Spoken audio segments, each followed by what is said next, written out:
What if one of the most private, and for many, most shamed acts of your life is actually a non-negotiable key to healthy aging?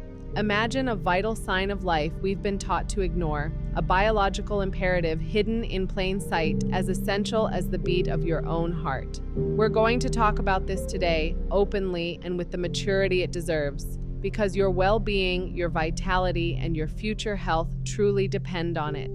This is not a conversation about fleeting titillation. It is a deep and honest exploration of human physiology and self-care. By the end of our time together, you will not see this as an act of shame or secrecy, but as a profound and essential tool for your physical health, your mental clarity, and your deep, evolving connection to self.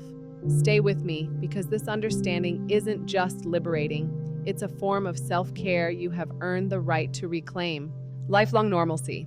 There is a quiet room that exists in the minds of so many of us, particularly as we move past the half-century mark. It's a room where certain topics are stored, locked away not by our own choosing, but by a lifetime of cultural inheritance. It is a shadowy inheritance, one passed down through generations. We were handed the keys to this room by our parents, by our schools, by a society that spoke in hushed tones, if it spoke at all, about the mechanics of human pleasure.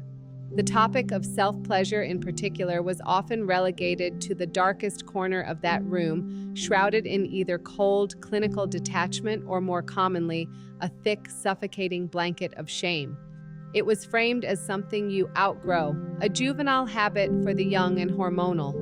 Or worse, it was presented as a sign of lack, a consolation prize that signaled a failure to secure something else. A partner, a normal social life, a sense of belonging. These narratives, though unspoken, were powerfully formative. This silence, this inherited shame, is one of the most profound and unexamined burdens we carry into our later years.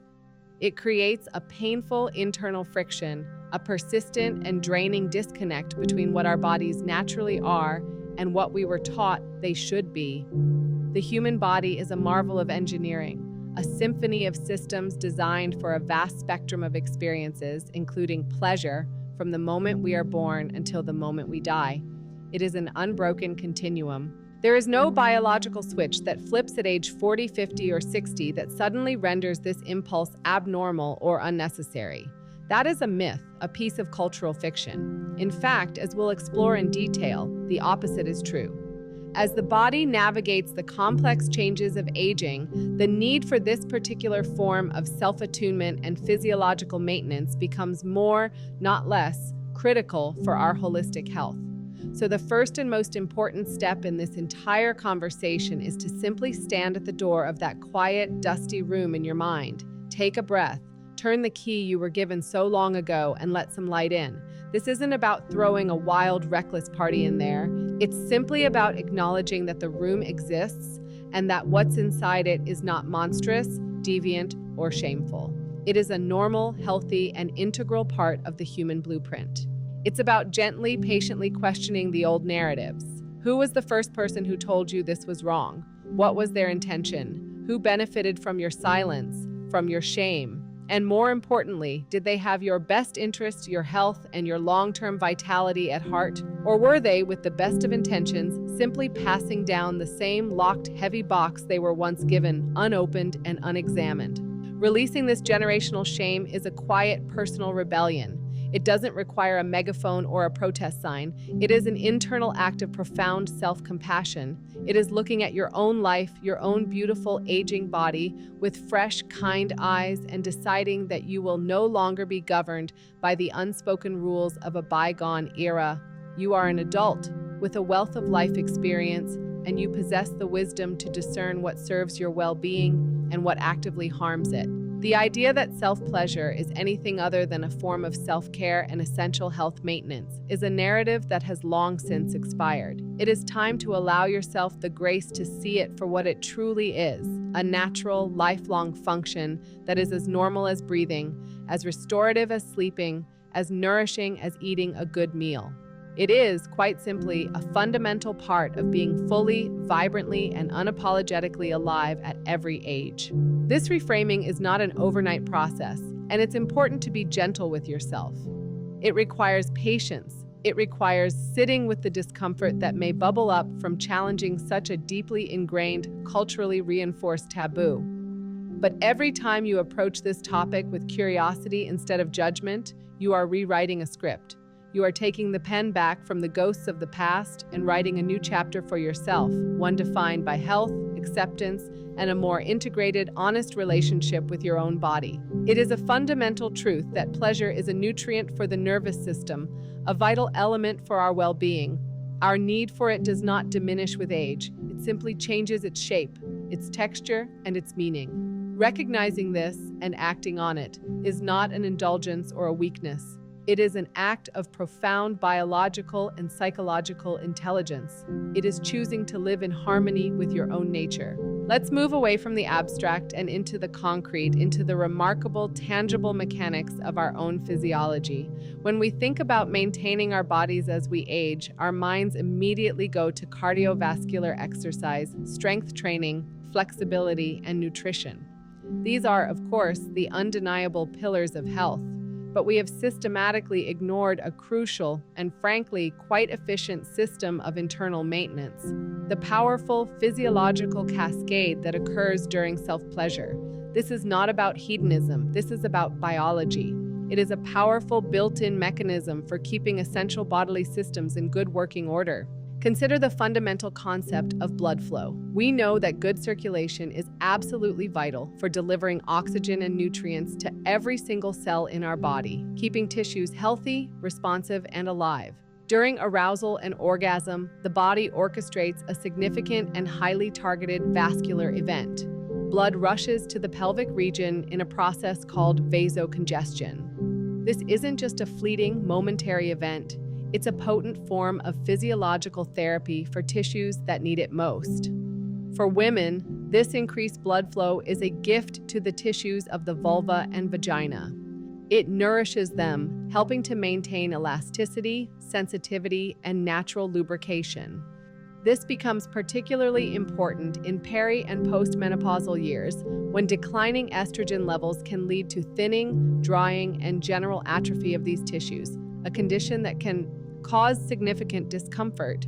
Think of this process as targeted irrigation for a delicate and vital part of your internal ecosystem, keeping it supple and healthy.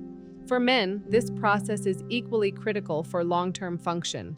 The engorgement of the penis during an erection brings a fresh, rich supply of oxygenated blood to the tissues of the corpora cavernosa. This is a physiological event that might not otherwise occur with such intensity. Regular erections are now widely considered a key factor in maintaining the health of the penile tissues and the responsiveness of erectile function itself. It's a use it or lose it principle in the most literal biological sense. Furthermore, the powerful muscular contractions of orgasm are believed to play a role in prostate health. The prevailing theory suggests that the complete flushing of fluids from the prostate gland during ejaculation may help to clear out prostatic ducts. This action could prevent the buildup of old cells, crystalline deposits, or even potential carcinogens. While research is ongoing and correlation is not causation, the consistent link found in multiple large-scale studies between higher ejaculation frequency and a lower risk of prostate cancer points to a clear, protective biological function that we ignore at our peril. Beyond the profound vascular benefits, there's the equally important neuromuscular aspect. The rhythmic, involuntary contractions of the pelvic floor muscles during orgasm are a form of intense, reflexive exercise. These muscles are the literal foundation of our core, a supportive sling that holds up our bladder, bowel, and, in women, the uterus. As we age, maintaining the tone and strength of the pelvic floor is crucial for preventing debilitating issues like urinary incontinence and pelvic organ prolapse. While dedicated Kegel exercises are often recommended and are certainly beneficial, orgasm provides a natural, powerful, and utterly involuntary workout for this entire muscular sling. You don't have to think about it or remember to do it. The body's innate wisdom takes over. It's the body's own built-in physical therapy program, ensuring this foundational structure remains strong, coordinated, and responsive. Finally, let's talk about one of the most immediate and welcome benefits: pain management. The release of endorphins during and after orgasm is well documented and chemically undisputed. Endorphins are our body's natural opiates, functioning as powerful analgesics that interact with the same receptors as pain-relieving medications. For individuals living with chronic pain, whether from arthritis, fibromyalgia, old injuries, or other conditions, the temporary relief afforded by this endorphin rush can be a significant blessing. This is a non-pharmacological tool for pain modulation that is entirely within our own control, available on demand, and free of side effects. This process can also help to release generalized muscle tension throughout the body, easing the chronic aches and stiffness that can so often accompany the aging process. To view this act as merely for fun or as something frivolous is to fundamentally misunderstand its profound, multi-system role in the physical upkeep of the human machine. It is a sophisticated process that cleanses, nourishes, exercises, and soothes the body from the inside out. Mental reset. If the physical benefits are a form of sophisticated maintenance, then the mental and emotional benefits are a form of profound and necessary reset. In our hyper-connected modern world, we are chronically overstimulated and perpetually stressed. Our sympathetic nervous system, the fight-or-flight response, is often working overtime, constantly flooding our bodies with the corrosive stress hormones, cortisol, and adrenaline. This chronic state of high alert is not what our bodies were designed for, and it is incredibly damaging over the long term. It impairs our immune system, making us more susceptible to illness. It disrupts our sleep, fogs our thinking, and is a major contributor to pervasive conditions like anxiety and depression. We seek relief in many forms: meditation, nature walks, creative hobbies. But one of the most powerful and direct routes to de-stressing is wired directly into our neurochemistry through the mechanism of pleasure. When you engage in self-pleasure, you are quite literally initiating a chemical cascade that directly counteracts the stress response. The process stimulates the vagus nerve, a major component of our parasympathetic nervous system, which is our rest and digest system. This vagal stimulation is precisely what creates that signature sense of deep calm and profound relaxation post-orgasm. It's not just a subjective feeling, it's a measurable physiological shift from a state of high alert to a state of safety, recovery, and peace. You are actively downregulating your body's stress response and giving your entire nervous system a much-needed restorative break. The hormonal cocktail released during this process is nothing short of miraculous for our mental state. We've already mentioned endorphins, our natural pain and stress relievers. But the body also releases a flood of oxytocin, often called the love hormone or bonding hormone. While it's famously associated with childbirth and social bonding between people, oxytocin is also a powerful anxiolytic, meaning it actively reduces anxiety. It fosters feelings of trust, contentment, calm, and connection. When we generate this remarkable hormone through a solitary act, we are, in a very real and tangible sense, fostering a bond with ourselves. We are bathing our own brain in a chemical that sends the unambiguous message, you are safe, you are connected, you are okay.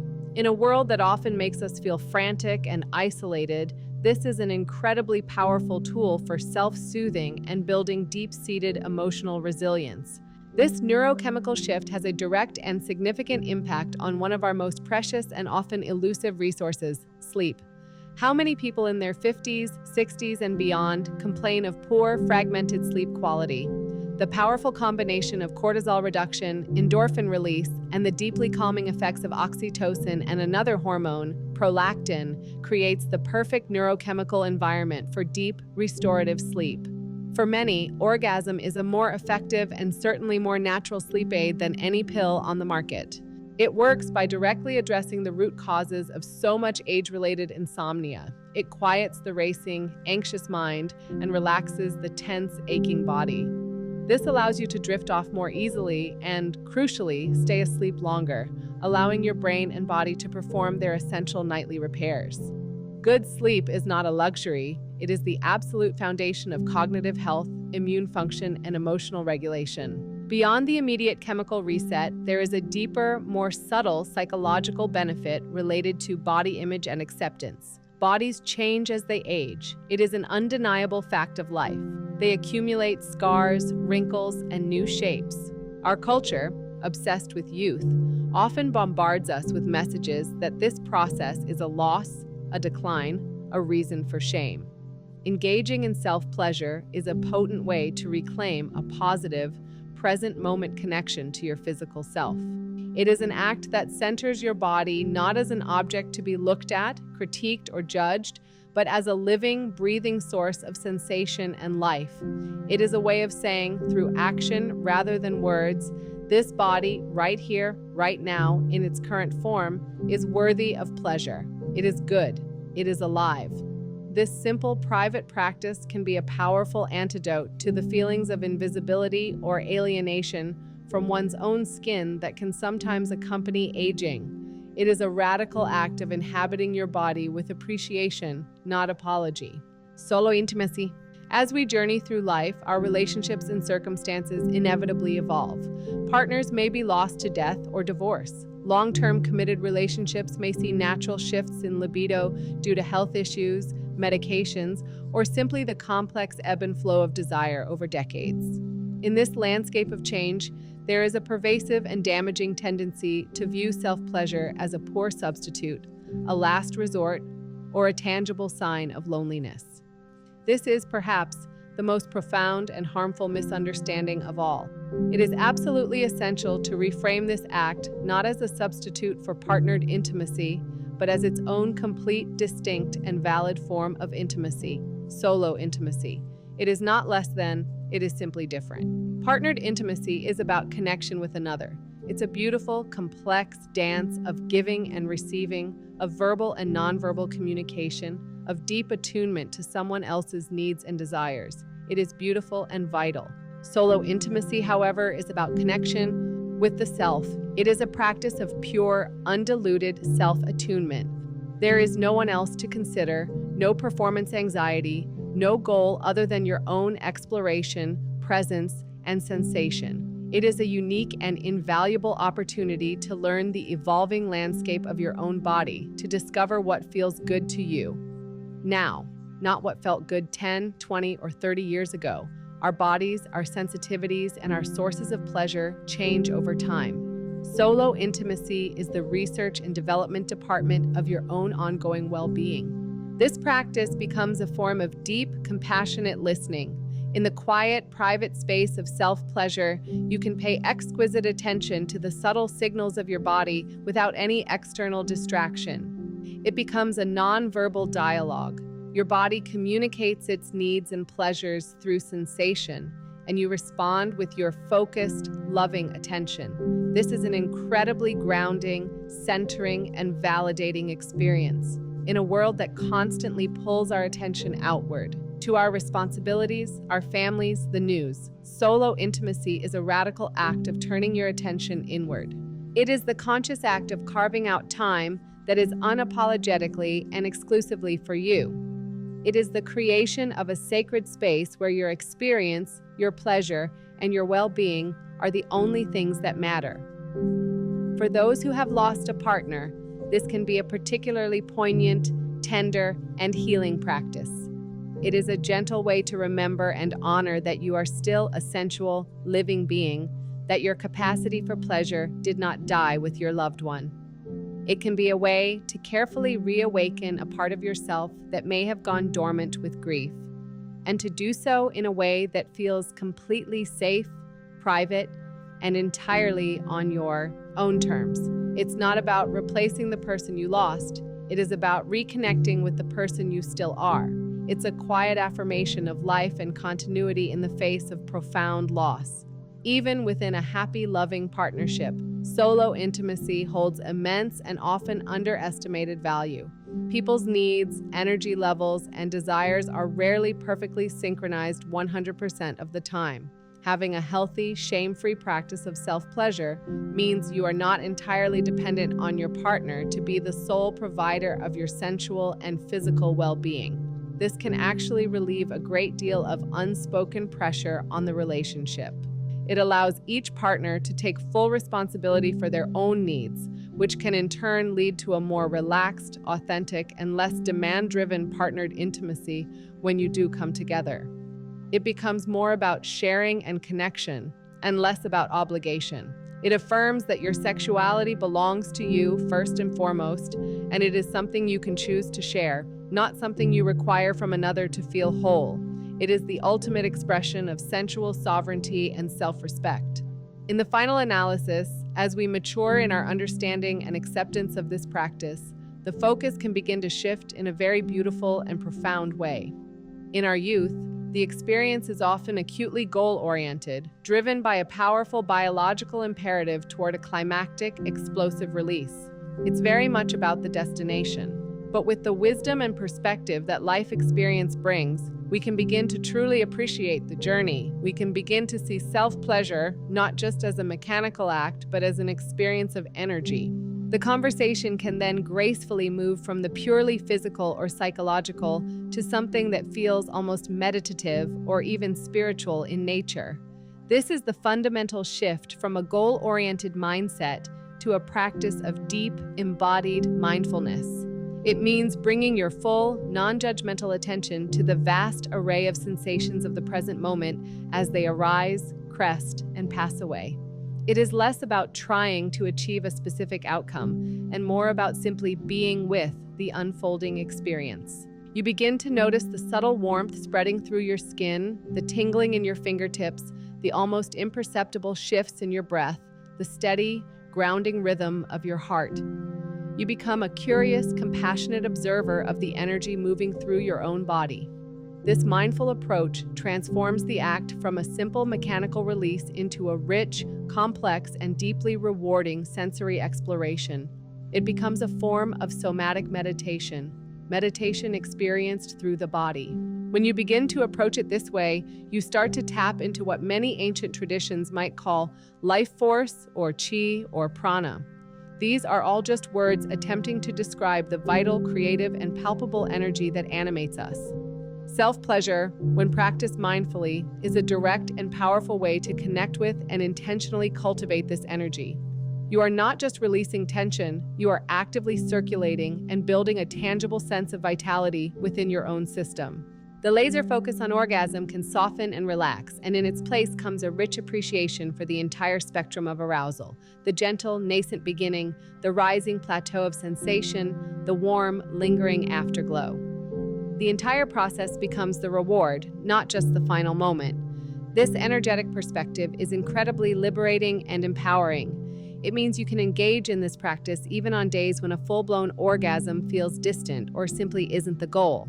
You can simply set an intention to connect with your body, to move some energy, to feel warmth and aliveness. This detaches the practice from a narrow, rigid definition of success and opens it up to a much wider field of possibility and self-care. It can become a 10-minute reset to bring a feeling of warmth and flow back into a tired, stressed body, or a longer, more luxurious and restorative exploration. It becomes a versatile tool in your well-being toolkit, endlessly adaptable to your needs on any given day. This is a profound frontier of self-acceptance.